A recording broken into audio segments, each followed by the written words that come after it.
Dimanche 16 juin 2019, mesdames, messieurs, bonsoir. Bienvenue à toutes et à tous dans cette édition d'information sur la télévision Labari. Débutons par cette brève avec la situation à Maradi où, depuis hier soir, des jeunes ont érigé des barricades et brûlé des pneus pour protester contre l'interpellation d'un imam du quartier Zaria, c'est dans la ville donc de Maradi. Comme vous les voyez sur ces images, les jeunes ont érigé donc des barricades et brûlé des pneus pour protester contre son l'arrestation donc d'un imam du quartier de Zaria qui aurait prêché donc qui aurait dit dans son sermon du vendredi qu'un projet de loi relatif à l'exercice du culte en République du Niger, actuellement en examen au niveau du Parlement, serait contraire à la religion musulmane. Les jeunes ont donc érigé les barricades et brûlé des pneus. Ils auraient même brûlé un lieu de culte chrétien, une église dans le quartier Zaria. Ils ont aussi brûlé le véhicule du prêtre de cette église donc. Mais selon les dernières informations, la situation est redevenue calme dans la journée d'aujourd'hui, après notamment la libération de l'imam qui a été interpellé par la police au niveau de la ville de Maradi suite à son sermon, la khutba du vendredi dernier, dans lequel donc il a estimé que le projet de loi relatif à l'exercice du culte en République démocratique du Niger, introduit devant le Parlement pour examen par le gouvernement, serait contraire à la religion musulmane.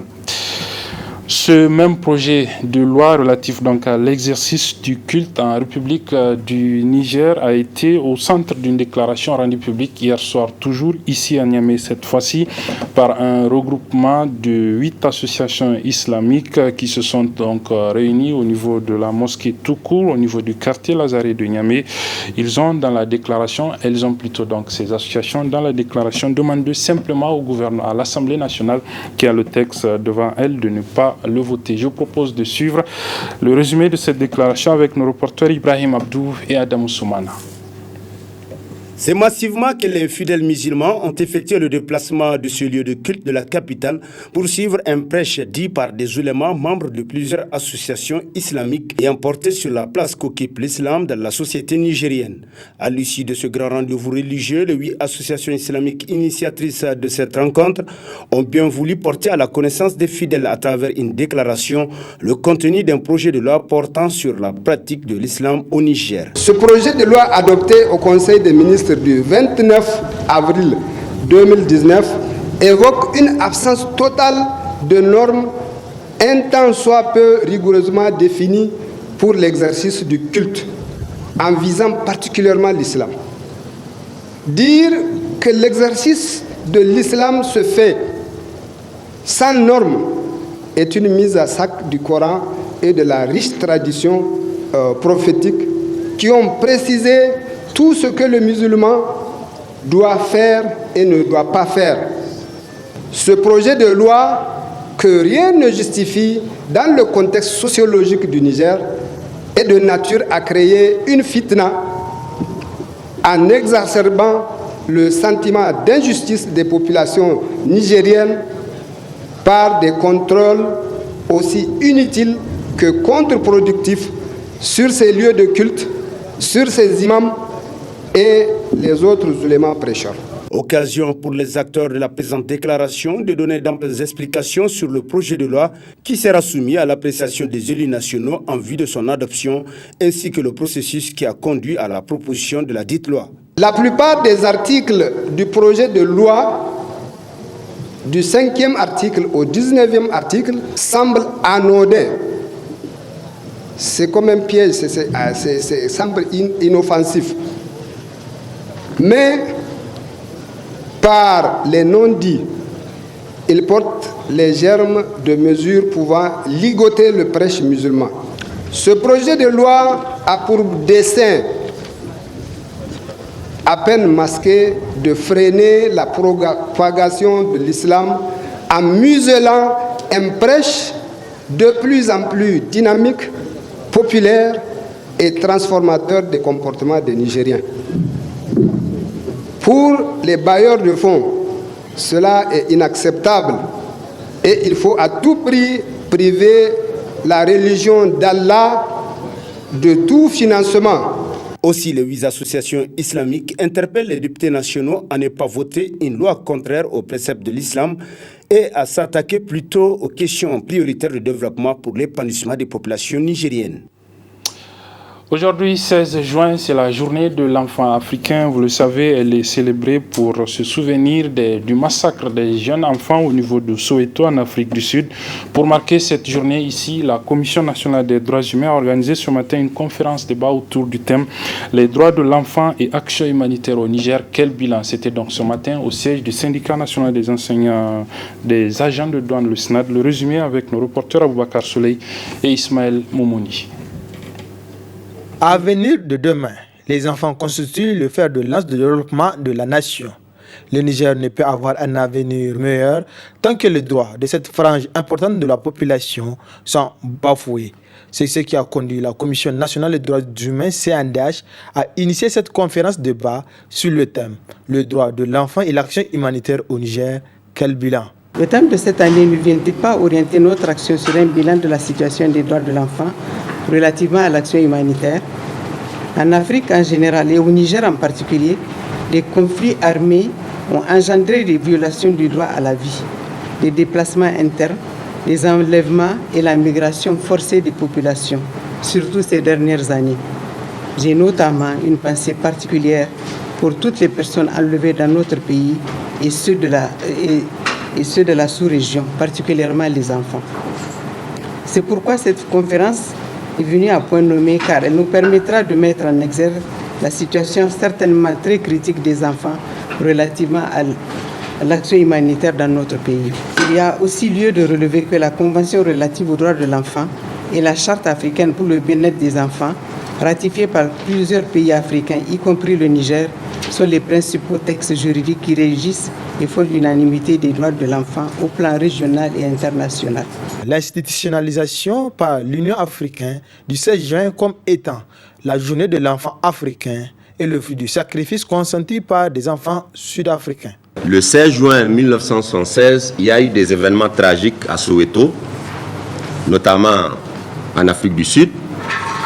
Et depuis donc ce temps, il y a eu en tout cas des événements, comme je l'ai dit, sous le régime de l'apartheid, où des jeunes scolaires étaient sortis pour revendiquer leurs droits, compte tenu de la piètre qualité de l'éducation qui leur était enseignée.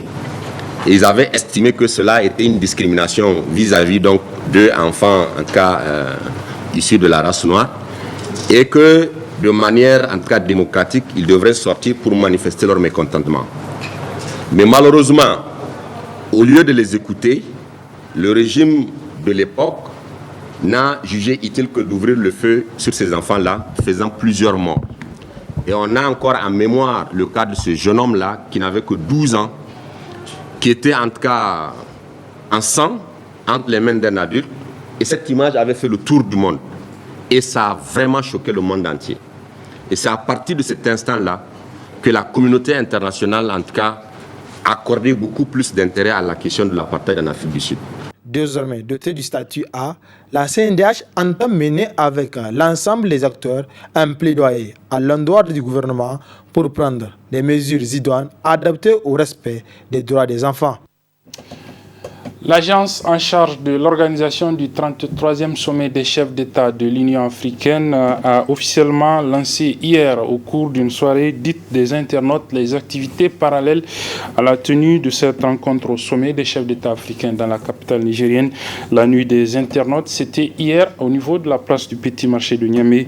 Résumé avec nos reporters Sadou Doumi et Nasser Dantofo. Cette nuit spécialement dédiée aux jeunes internautes revêt plusieurs caractères à réussir l'organisation du sommet IA 2019 et lancer officiellement les activités en marge de ce sommet, à l'image de cette nuit regroupant la communauté virtuelle de la capitale, des jeunes qui auront leur mot à dire dans la réussite de cet événement via les réseaux sociaux. C'est pourquoi des places publiques ont été mises à leur disposition. Les internautes, vous serez la force sur laquelle nous allons nous baser pour médiatiser, pour informer, pour communiquer sur la beauté de notre ville, Niamey, Niala, une ville apte une ville capable d'accueillir n'importe quelle grande rencontre du monde. Nous sommes aujourd'hui prêts pour accueillir la rencontre de l'Union africaine. Nous souhaitons que vous véhiculez ce message partout dans la ville de Niamey, partout dans le pays, partout dans le monde, parce que l'Internet n'a pas de frontières et nous sommes certains que nous pouvons compter sur vous pour véhiculer des images positives, pour véhiculer des belles images, des belles informations visant à redorer l'image de notre ville, à redorer l'image de notre pays, parce que notre pays est depuis quelques jours et pendant longtemps, en tout cas plus concrètement en juillet, sera la capitale de l'Afrique. C'est pour cela que nous vous invitons, chers jeunes, chers internautes, à soutenir cette grande organisation, à soutenir l'agence UIA pour un succès total, donc pendant en tout cas cette rencontre historique. L'implication de la jeunesse contribuera sans nul doute à la réussite de cet événement. À partir de ce soir, nous entrons de plein pied dans l'événement tant attendu, où nous livrons et en nous faisant vivre tout ce que nous avons prévu comme activité, célébration populaire, animation périphérique dans toutes les communes de Niamey, événements parallèles et autres. Nous vivons déjà cette effervescence tant attendue dans notre capitale, avec l'arrivée depuis hier des chefs de sécurité et du protocole des États de l'Afrique venus rencontrer ceux de l'Union africaine et c'est la partie nigérienne déjà en place pour échanger sur les modalités pratiques de mise en œuvre de cet événement. L'événement que nous fêtons ce soir est un appel à la campagne de mobilisation des internautes dénommée Estakla-Bizé afin de lui faire découvrir la gestion UIA Niger 2019 et ses projets et les informer sur le niveau d'organisation pour en faire des ambassadeurs pour mobiliser à leur tour les Nigériens autour de la conférence des chefs d'État et de gouvernement de l'Union africaine. Ainsi, plusieurs places publiques dotées de Wi-Fi ont été aménagées, créant ainsi un cadre idéal à ces jeunes internautes pour bien jouer leur partition dans la réussite du sommet IA 2019. C'est la fin de l'année scolaire. Beaucoup d'établissements scolaires marquent cette fin d'année donc par des fêtes scolaires. C'est le cas du complexe scolaire privé Petit Pas. La fête s'est déroulée vendredi dernier. Le résumé avec nos reporters Halid Bourema et Asmaou Seydou. C'est dans une ambiance pleine de joie, de bonheur et de satisfaction que s'est déroulée cette fête de fin d'année des élèves de l'école primaire Petit Pas après 9 mois de dur labeur. Occasion pour les responsables de l'école de montrer aux parents d'élèves qu'en fin d'année, il ne s'agit pas seulement de s'amuser, mais de montrer de quoi est capable ses enfants. Les parents ont fait confiance à Petit Pas. Et il faudrait qu'à la fin de l'année, qu'ils puissent venir voir ce qu'on a fait avec leurs enfants. Donc l'objectif, c'est ce que j'appelle l'objectif de Petit Pas, c'est le jumping. Je suis en train de chercher le mot en langue nationale. Nous cherchons aujourd'hui à changer un peu la vision de l'éducation. Le Niger, certes a beaucoup de soucis dans l'éducation et c'est ce défi que nous souhaiterons au niveau de Petit Pas relever. Il ne faut pas que tout nous vienne du dehors. Nous sommes capables et nous avons des connaissances, nous avons des capacités qui sont là cachées et qui peuvent faire la différence. Et c'est ça que nous sommes en train de faire. C'est tout simplement aux parents d'élèves, à eux de décider, de voir si nous sommes sur le bon chemin. Okay. Si nous ne sommes pas sur le bon chemin, aujourd'hui, je dis, vous avez vu aujourd'hui, vous allez voir en tout cas jusqu'au CM2, les enfants que nous avons, nous pensons qu'il faut que les enfants parlent correctement, apprennent correctement. Ce n'est pas par l'apprentissage mécanique que nous voulons à Petit Pas. Nous voulons un apprentissage conséquent, que les enfants sachent ce qu'ils disent et sachent ce qu'ils font. Les élèves du complexe privé Petit Pas expriment leur joie après plusieurs mois de labeur. Je me sens vraiment très bien mais un peu stressée. Parce qu'il y a beaucoup de monde et j'ai un peu peur. Je sais pas vraiment, mais moi en tout cas je sais que je les aime vraiment beaucoup. Je me sens très stressée et très triste de dire au revoir à mes amis. C'est la fin d'année et en plus ça reste au moins quelques semaines pour qu'on part, qu'on fait les vacances. Je vais dire vraiment merci pour tout ce qu'ils m'ont appris, les bonnes choses qu'ils m'ont dit de ne pas faire. Vraiment merci. Je suis très content et très triste parce que c'est la fin d'année. Merci à tout le monde. Je suis content, je suis heureux. Bonsoir chers amis. Je suis très heureux d'être là. Je remercie les personnes que vous m'avez citées pour m'avoir aidé. Je remercie aussi mes amis pour m'avoir aidé. Chants, poèmes, théâtre et danse étaient au rendez-vous de cette cérémonie.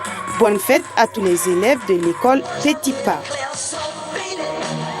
Voilà, donc c'est sur cette fête de fin d'année scolaire au complexe scolaire privé Petit Pas que se referme cette édition, mesdames et messieurs. Merci de l'avoir suivi. Merci aux équipes techniques et rédactionnelles qui m'ont aidé à la présenter. Très bonne fin de soirée dominicale en compagnie des programmes de la télévision Labari. Au revoir.